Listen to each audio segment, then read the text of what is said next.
Hey there, Dr. Eric Ma. How are you, my old friend? I'm good. I don't think you have to call me Doctor Bowne-Anderson. Yeah, I don't know why I did that. I was about to say Mister, and I jumped into the. I lived in Germany for some time where my boss actually, he was a doctor, a professor, and a director at the Max Planck Institute. And Okay. occasionally people would, you have to call them Herr, Doctor, Professor, Director, do all the titles in a row. Um, Yes. But you're not only a doctor, you are senior principal data scientist at Moderna, where you lead the data science and AI research team Yep. to accelerate science to the speed of thought.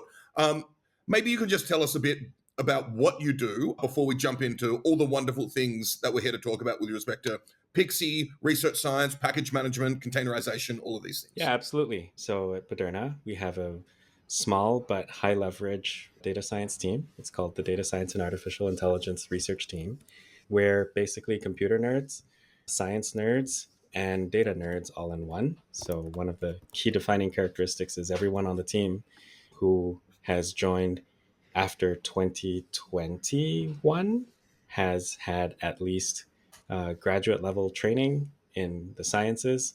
They are proficient in programming. Everyone's proficient in programming. We're all data science nerds, so we think hard about machine learning problems, how to use uh, ML, deep learning, and now even Gen AI toolkits as part of our problem solving toolkit to make science run at the speed of thought and to quantify the previously unquantified. That's the team's mission.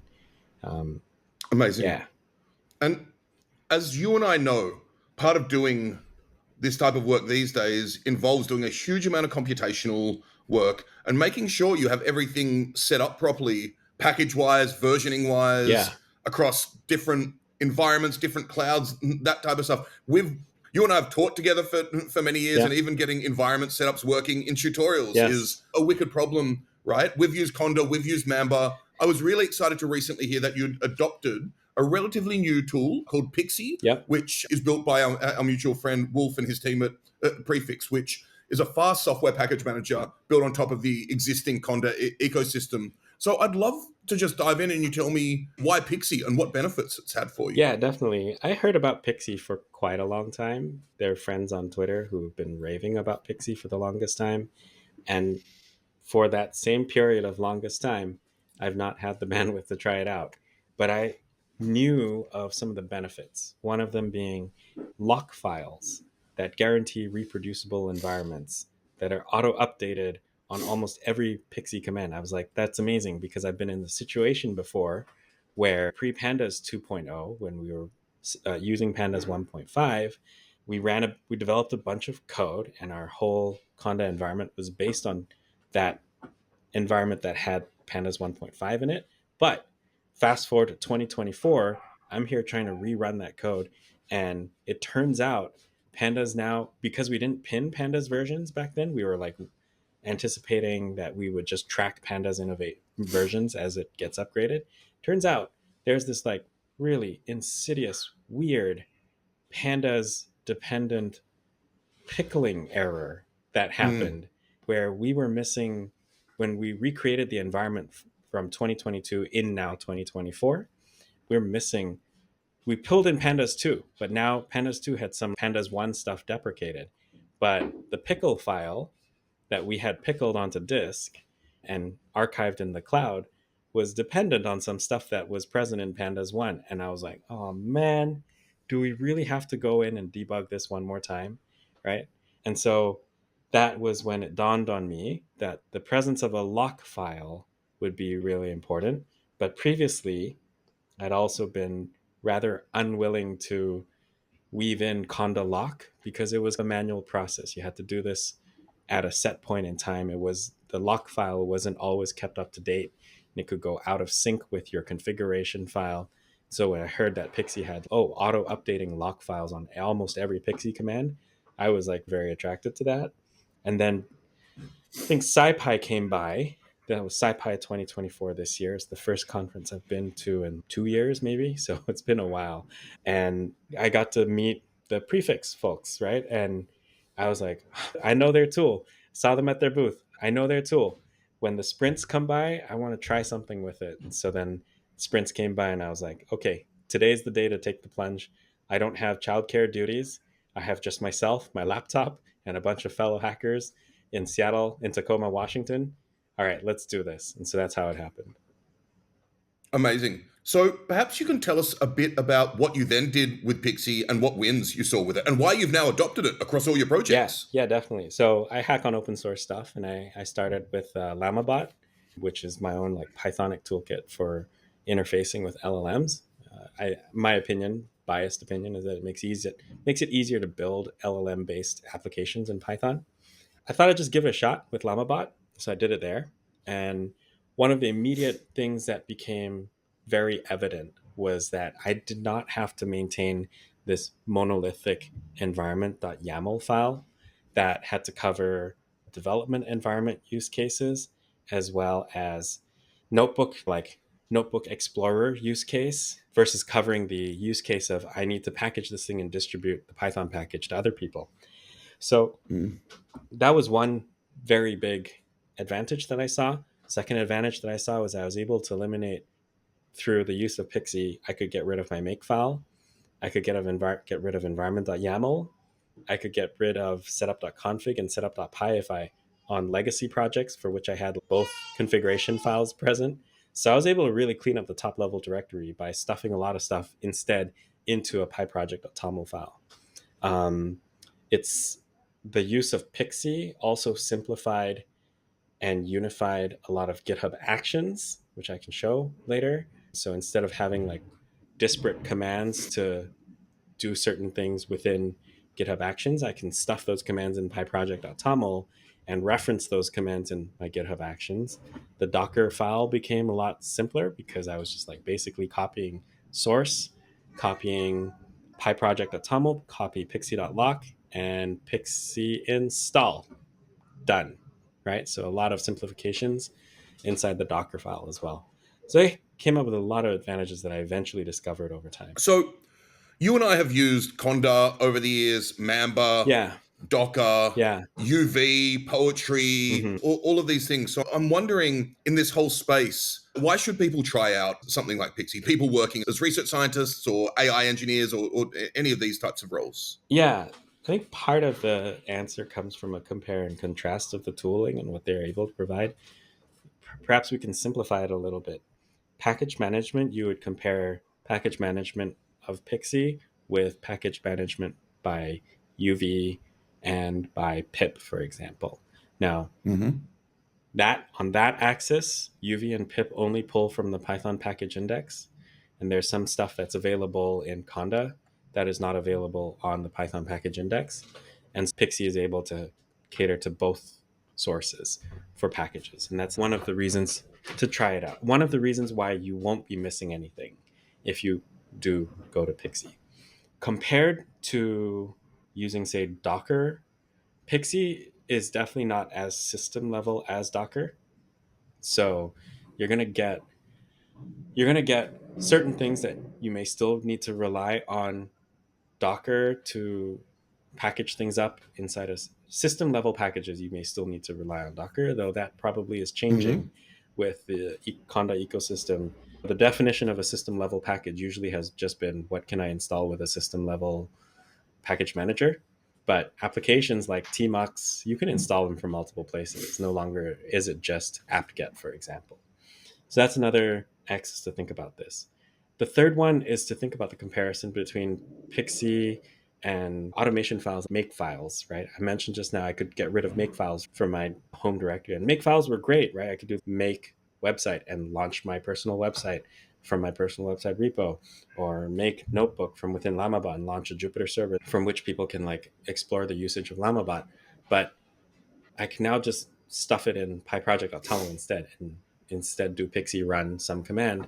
And I think one of the cool things is Pixi run automatically takes care of environment setup as well. So if you don't Yeah. have your environment properly set up, Pixi will take care of setting up the environment first and then running the command. Whereas with a make file, you have no guarantees of that, or you have to make one of the commands dependent on an environment setup command, and that gets a little bit more tricky, I think, ergonomically compared to doing it with Pixi. So yeah, there's multiple axes along which to think about it. Then there's the flip side too, which is thinking of it not from a comparative analysis way, but it's just like from a user experience angle, which is Pixi run start.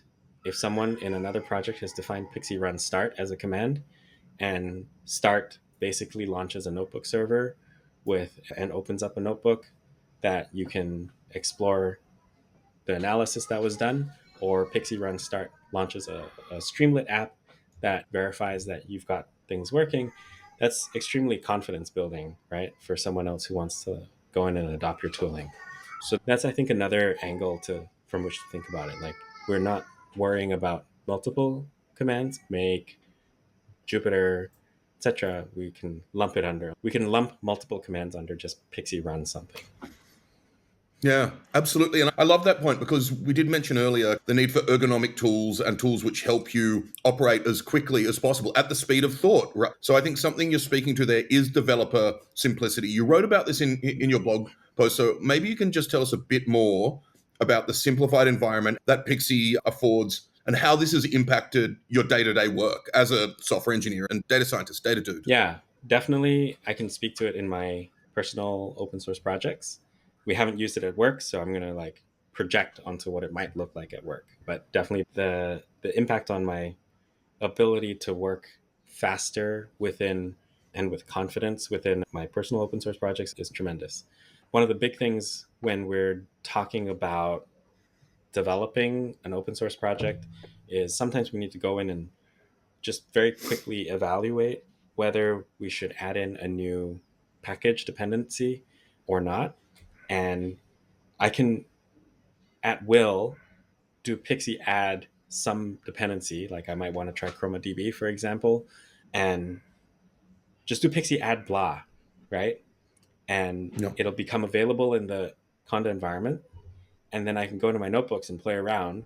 And if it turns out that it's not what I need, I go back to PyProject.toml, delete that line in Pixi install, and now my environment doesn't have that.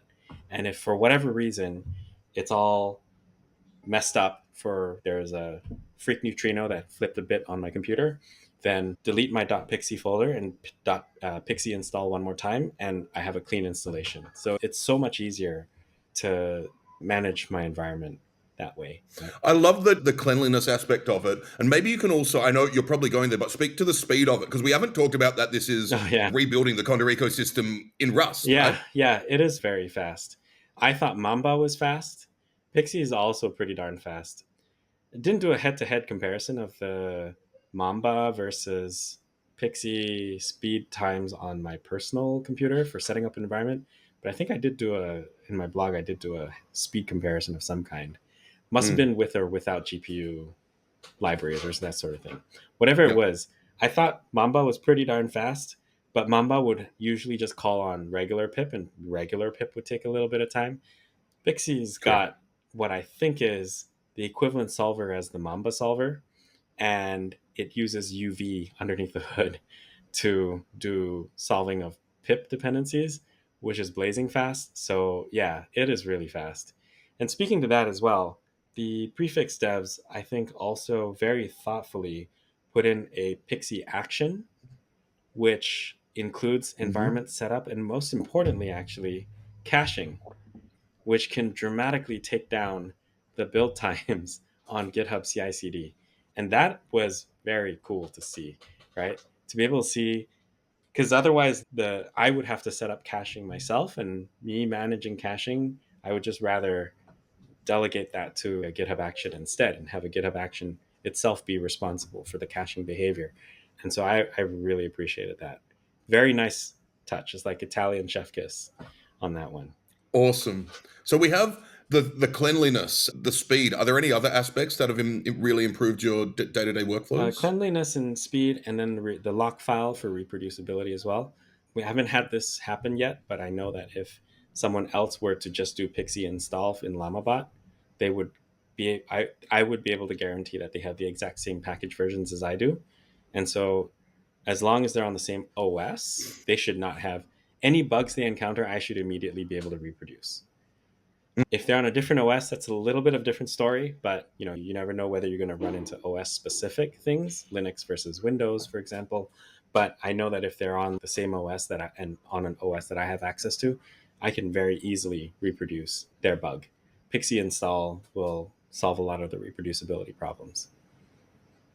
It's Amazing. the lock file. I'm It's the lock file. That yeah, is yeah, really and that. good. Well, and we probably should mention for people who have used Conda and Mamba and Pip and those types of things, a lock file is a new paradigm Yes. to work in, but it does guarantee this type of Yep. explicit reproducibility down to actual versions of Of packages, right? packages and their Um, transitive dependencies as well. So I'll note, of course, I'll, that's that's key. really key. So I'll note that Conda has had Conda lock for a while in the ecosystem, and I think pip lock also exists, but they're both slight. They're like, how do I put it? The ergonomics are not the easiest compared to Pixi, right? You have to, like I mentioned Mm. before, you got to explicitly run conda lock or run pip lock, and then you get the lock file. But I would rather the environment be generated from a solved lock file rather than being solved on the fly and then go out of sync with my lock file and then just, oh shoots, when should I update my lock file? Yeah, Yep, I think I've been spoiled by totally. Pixi's paradigm. As you should be. Part of the to do science, you don't want to be messing around with CUDA kernels all the time, which we may get to. Right. But I am interested in you've adopted Pixie across all your personal and OSS projects. You haven't started using it at Moderna yet, but you may at some point. So I think you mentioned perhaps you could tell us a bit about what that could look like, what a vision for using Pixie at Moderna would look like. Yeah, so right now we developed our own CLI tool at Moderna, and it's called MPC, and it basically takes care of project initialization. I think what most people may not necessarily appreciate is that every company's internal environment is set up slightly differently. Even if we're all using cookie cutter repositories, there's some companies on GCP and others on AWS, and yet more on like Hertzner, for example. So it's going to be to really automate a coder's workflow, you got to touch on those other configurations that are important. So, like for us, we're on AWS. Every time we initialize a new project, we push it up on the GitHub. But we also have other configuration that we need to pull in from, say, AWS itself, or we may need to pull it in from our internal apps. And those need to live within the repository itself. So we developed a command line tool that just wraps other command line tools and chains the automation together for ourselves. So right now, part of it underneath the hood is the use of Mamba and an environment.yaml file. And one of the key things that I was solving, key problems that I was trying to solve over the past week and a half, just on and off, was we couldn't hit code artifacts. I didn't know how to make us hit code artifacts internally, which is AWS's internal PyPI, basically, right? Um, and so that was a bit of a bummer. So what do we do then? I basically went on and off trying it out, and that was blocking me for a little bit. But then today, literally today at 2 p.m., 3 p.m. today, I solved the problem with a colleague's help. Turns out he used to run the AWS SageMaker team. He was a manager of 50 people at AWS. Joined us, little scrappy little team at Moderna. He's in Seattle on the digital core side. Anand is his name. And with his vast knowledge of AWS, he was able to just point out exactly where I went wrong. So you need the pros in real life, Amazing. right? So I think what's left now is that there are a few idioms that are going to be slightly different. We've taught people in the past, if you're going to add a package into your environment, you can just add it with Mamba install blah blah blah inside an activated Conda environment, and that's okay. Or you can add it to your environment.yaml and then do our command line tool mpc env, and then that will resolve the entire Conda environment for you from scratch, right? But of course, it doesn't guarantee that you'll have your existing package versions present. So it's had some disadvantages there. Um, yeah, that's one way. What's one place where we may need to like change idioms? We may need to tell people, okay, yeah, you're no longer going to have an environment.yaml file. Everything's going to be in PyProject.toml. Does mean that you're not going to be, when we do mpc env in the backend, we're going to probably have to change that from you calling on Mamba to instead calling on Pixi. And given the ergonomics, I'm still debating this. We may or may not need to wrap Pixi commands directly under MPC. So instead, like we would do, instead of having people remember Pixi add and then hyphen PyPI, keyring provider, subprocess, like they have to put that for every command. We may have to put some simplifications and just say, yep, you're gonna do MPC add, and that's gonna wrap Pixi add, and it's also gonna put in extra flags that are always going to be needed within the Moderna environment, and then you put your package name. So that's going to be some of the things that we might need to do. Very nitty gritty things. Just TLDR. It's like nitty gritty things that bring delight to people. I've seen my colleagues' eyes light up. It's, whoa, you can build that kind of automation? That's so cool. And it's Mm. just putting these nitty gritty things in and taking these nitty gritty things and automating them away so that people don't have to think about them. There's going to be a lot of that happening. Yeah. Amazing. And I'm just wondering if you can tell us a bit about what type of projects it would be useful for. Okay. So I guess for types of projects, that basically ends up being the swath of data science projects, because we don't treat our work as if like we're doing this one off for people. We look at it as we're here to solve recurrent problems that are not easily solvable by just building apps like CRUD apps, Mm-hmm. right? Our software development teams are very experienced at building CRUD apps, but the data science teams at Moderna, we're adept at building software that also solves problems, but it uses much more sophisticated algorithms underneath the hood. So it's just a slightly different flavor of software development. For us, we know we're not necessarily the most repetitively skilled software developers. So we automate a lot of like software development work away for ourselves. We don't bother trying to remember how to scaffold a project and that sort of thing. So then what that allows us to do is basically solve whatever data science projects that we initialize. They're always whatever data science projects that we embark on, they are always going to be structured as a Python package. And as a result, Pixi is always going to be relevant to those. And that way of working isn't universal amongst other computational teams. Like we have CompSci, computational sciences. Not everyone works that way, but there's a good fraction of CompSci that works very similarly to the data science teams. And what they build are also computational tools that are algorithms that solve a problem recurrently, and those will be the places where Pixi will become very useful. Awesome. I think we've danced around the idea of reproducibility a couple of times. I do want to just ask explicitly, we know reproducibility is a huge deal in science, data science, ML, AI. How has Pixi helped you ensure consistency across different environments, especially when needing different types of machines and that type of stuff? Yeah, Pixi's lock file does the trick. You know what? Maybe it's easiest if I just demoed Hugo. Let's do it. Yeah, let's Let's just jump do it. in. Let's just do it. So I'm going to share my entire screen too. Over here, it's blank. Do you see my mouse? I do. Okay. I'm going to go bring Hyper into here.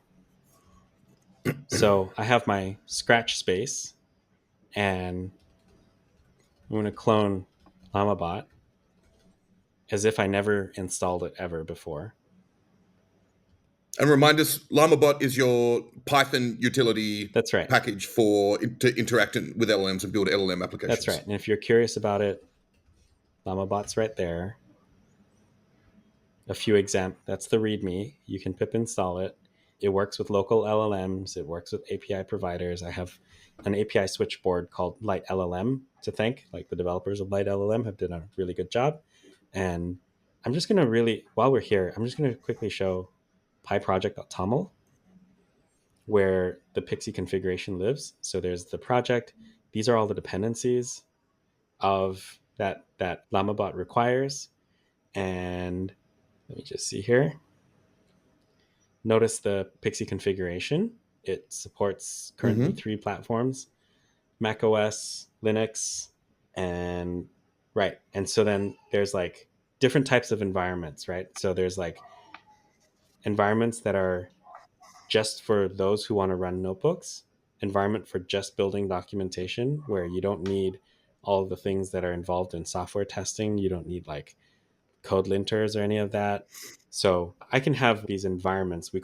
I think the term we've called this before is like composable environments, where I can Mm-hmm. have so-called features. I actually just think about them as like components of a project, and there are components that are needed for running notebooks. Some dependencies are needed for like my development tools, etc. So if I go back to Hyper over here, I've got myself set up over here. Let's open cursor over here. All right. And if I were to very quickly PyProject.toml and look for the tasks, I can in an almost instantly run, say, make docs. I can run JupyterLab, for example. Pixi run Mm-hmm. JLab, and it's going to start solving the environment for me. Let's give it a moment. Yep. It's pretty darn fast. Yeah. It's incredibly fast. And once again, this is because it's rebuilding all of Conda, among other things, on Rust. Yeah. And so then now it's going to run JupyterLab. And I didn't rehearse this, by the way, so I don't know if this is going to work immediately. But if it doesn't, I'm nonetheless going to show like how to do documentation, building docs or Mm-hmm. previewing docs. That as well is like a thing that Pixi can do. So let's just let that run for a little bit more.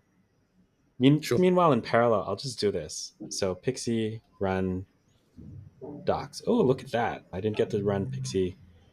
I didn't get to do that. So there It we was go. too That quick. was too quick for me. Right. So then like it opens up directly into the notebooks.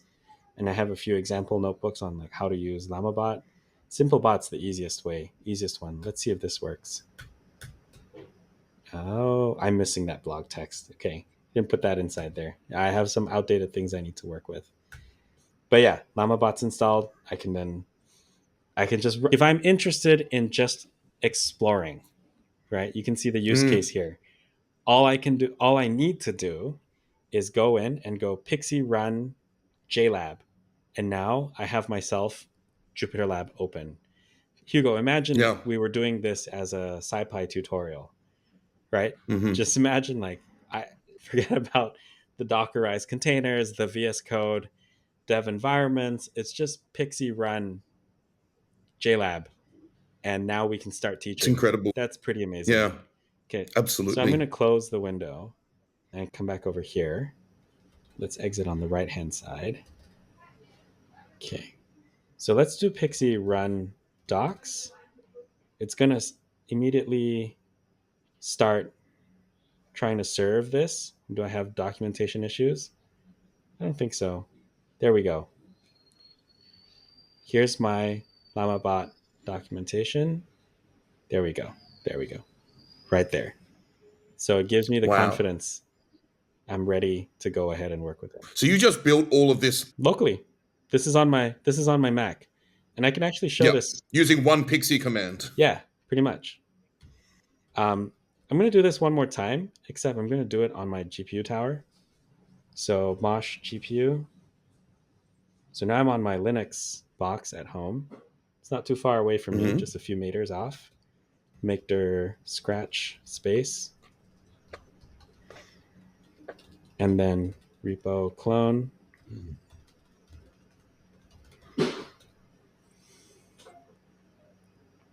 Okay. And then so cd LlamaBot, Pixi run docs. Do its thing one more time. Now I think I set the host to 0.0, so I should be able to copy in my GPU tower's IP address and just go straight there. Let's just see whether that is the case. And if it's not, I know exactly what to edit temporarily so that we can make this work. But the Awesome. main point is all I did was Pixi run docs and it gave me make docs serve, executed make docs serve, most crucially within the correct environment, right? So it knows and is aware Yes. of LlamaBot. It knows and is aware of the dependencies that LlamaBot needs to run, and it knows that it needs make docs in order in order to run. So I don't even need to. So for people who are interested in like notebooks only, they don't have to worry about installing MakeDocs. They can just run the notebooks. Yeah. Okay, so it's just taking Wonderful. a bit of And time. just I think this is probably obvious, but the fact that you've been able to do the same thing remotely on a GPU tower that you did locally, the same single command to get this up and running, is pretty powerful. Yes, 100%. And I think that's really important because it simulates that situation where I'm going to take my work and I'm going to give it to my colleague. They're going to run it on a completely different computer hardware. Okay, that address is already in use. I know what to do. Well, address this point first. They're going to run, my colleagues are going to run their code in a completely different piece of hardware. So what I've just done here is simulate the situation where someone needs to reproduce something, right? And so they can run a single command and all with if they have nothing that the system level that is blocking them from running the command, they will be able to run that command. In my case, I have a system level address already in use problem, my project.toml. Let me search for docs and make docs serve. I think 678. Let's try that. So I'm going to switch the default port to port 5678 and let's see if that works. Okay. Pixi shell e docs. And this lets me enter into an interactive shell with my LlamaBot docs environment activated. And so I can basically do, I should have make docs, which make docs, right? It's present, right? So I can do make docs serve Awesome. help. And I got the argument wrong. It's -a and then IP and port. So the default is localhost Yep. 8000. So if I go to there, look for my -p, I switch that to -a and do 0.0.0.05678, save the file, and then I can exit out of my environment. So I'm no longer within the shell with the activated environment. Pixi run docs one more time. Let's just make sure this works. Now it's here. Now, because now it's being served at 0.0.0.0:5678/LlamaBot, because that's my GPU tower, it's remote, I actually need to get its IP address instead. So I'm going to get my network devices and copy the IP address of my GPU tower and go to my browser, 5678, and let's see if this works. Yeah, it did work. There we go. Amazing. So I'm on my GPU tower now. This is so powerful for like reproducibility if you think about it. So Yeah. I'm really happy with it. Fantastic. Thank you for that demo. And I think I did want to chat a bit about containerization. I think this dovetails really nicely into it. We both know that containerization is such an important part of modern workflows. So I'm just wondering for you how Pixi fits into the process of building containers or managing GPUs and CPU environments and all of these things. Yeah, so definitely it was something I was curious about. I actually did a repo to test this out. So let me just see if I can pull that out. GitHub scratch space repo clone Pixi CUDA environment. Yes, that's right. And then cursor here. So let's go to the Pixi CUDA environment. Okay. So one of the things I was really curious about was the idea of can we make this container run in within a CUDA enabled environment, and how do we do that? So one of the things that I spent quite a bit of time trying to figure out was how do we create a Pixi configuration file where we have CUDA enabled platform version, like package platforms and package versions, but also enable this to run without CUDA, right? So if you look at my PyProject.toml, this is its configuration. This is a set of dependencies, but I overwrite for the CUDA environment JaxLib with CUDA 12 that it must be present. And it turns out this is the minimal set. Apart from system requirements, CUDA equals 12, and this specification for JaxLib, it turns out this is the minimum requirement needed. But you'll also notice I have OS X ARM64 here, which means I'm not going to be able to run CUDA hardware enabled environments here. So let's just try this. If I look at tasks, I can go to Pixi run test, and it will just run PyTest on testarrays.py automatically for me. It's going to pull in the right versions without it being CUDA enabled, and that's going to work.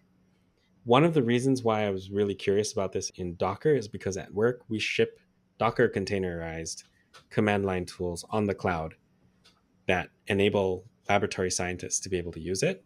And I thought that was that was like, yeah, okay, we need that, right? We need to be able to solve the problem of, can Pixi run within a Docker container? Because if it cannot, then I can't guarantee that the exact environment that we solved for on my development machine is going to also be present inside the Docker container. That is a necessary condition that must be true for Pixi to work.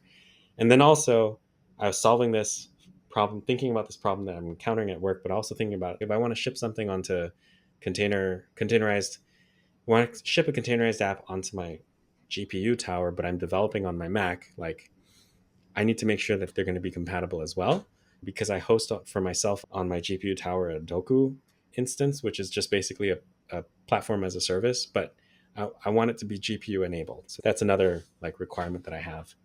So solving this Docker file problem was very important to me. So it turns out this is actually not too difficult to do.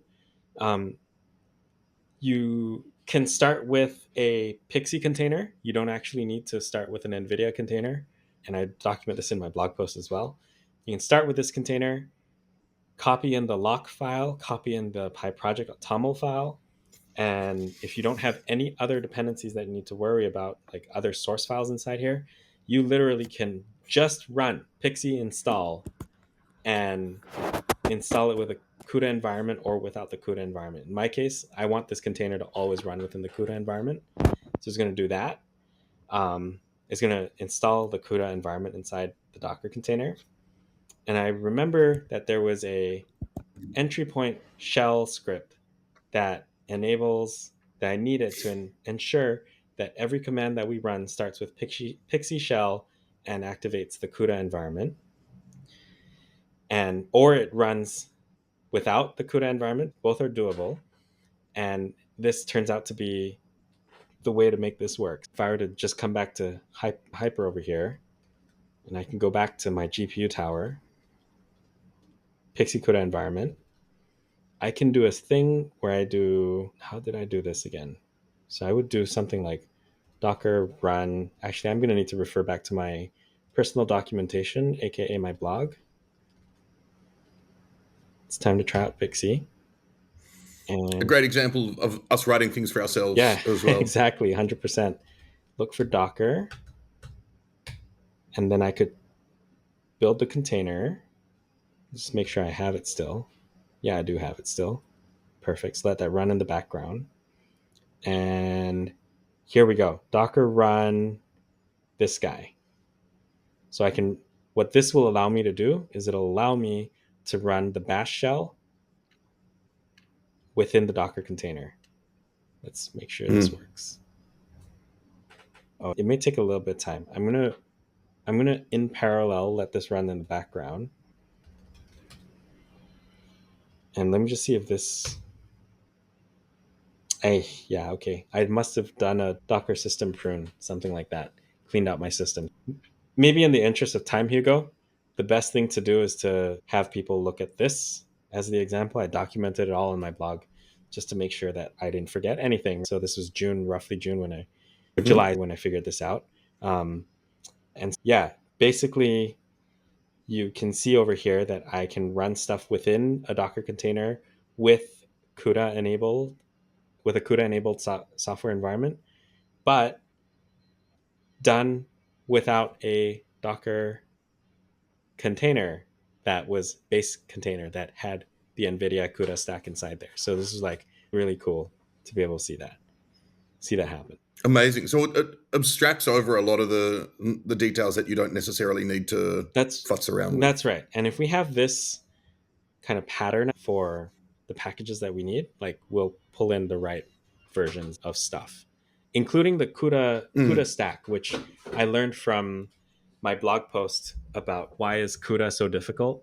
I actually learned from some of the folks who are in the SciPy community, Vias and John Kirkham, about how the latest version of CUDA toolkit, so I think CUDA 12 now is like entirely on Conda Forge.